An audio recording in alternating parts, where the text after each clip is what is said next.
Hey there, hope you're having a wonderful day. In this video, I'm going to show you how to play music on your website. So here you can see I have an empty web page, and here is my index.html file, and I've already gone ahead and linked my JavaScript file. So my JavaScript file is empty, so here I can add an audio tag. So const audio is going to be document.createElement, and here we're going to specify the name of the element, which is audio. Now for the audio, we need to specify a file path. So here you can see I have a sample music file, and the title is sample-music, and this is an MP3 file. So here I'm going to do audio.source is equal to, and this music file is in the same folder as my JavaScript file, so I can just type in the name of the file. So sample-music.mp3. And now that we've loaded the music file, we can just do audio.play.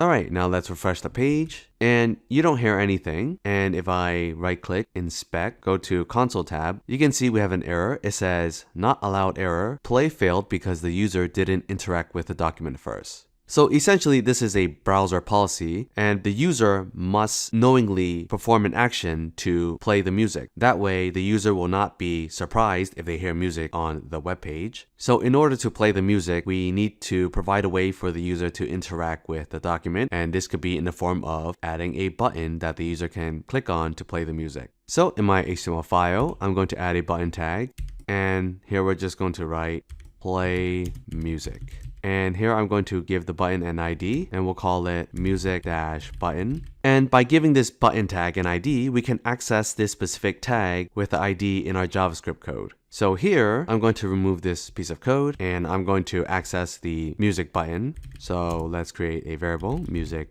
button, and assign it to document.getElement by ID, and the ID is music-button. So here I can do music-button, and now we need to add a click handler for the button. So music button.add event listener. This button is going to listen for a click, and when we click on the button, it's going to call a function, and we'll call the function play music. Now let's define the function here, and we're just going to do audio.play.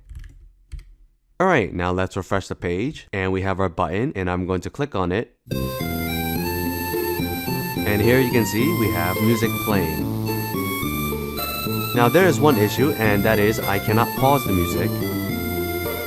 So let's refresh the page, and let's update the function so that we can pause the music by clicking on the same button. So the audio element has a paused attribute. So here I can do if not audio.paused. So this is a boolean. So if the audio is not paused, then we're going to pause it. So audio.pause.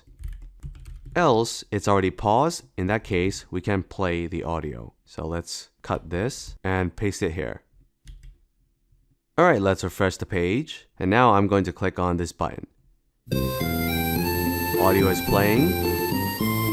And if I click on the button again, it's going to pause the music. And I can play the music again.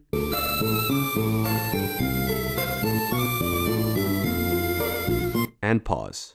So that's how you can add a button to play music on your website. And one more thing I want to add is when the music finishes, you might want to loop it. So over here, we can do audio.loop and set it to true.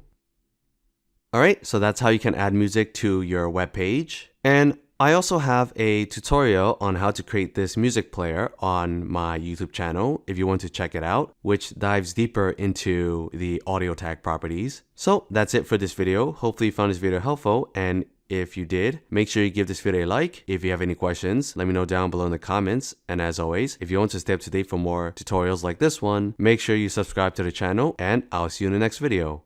Bye bye.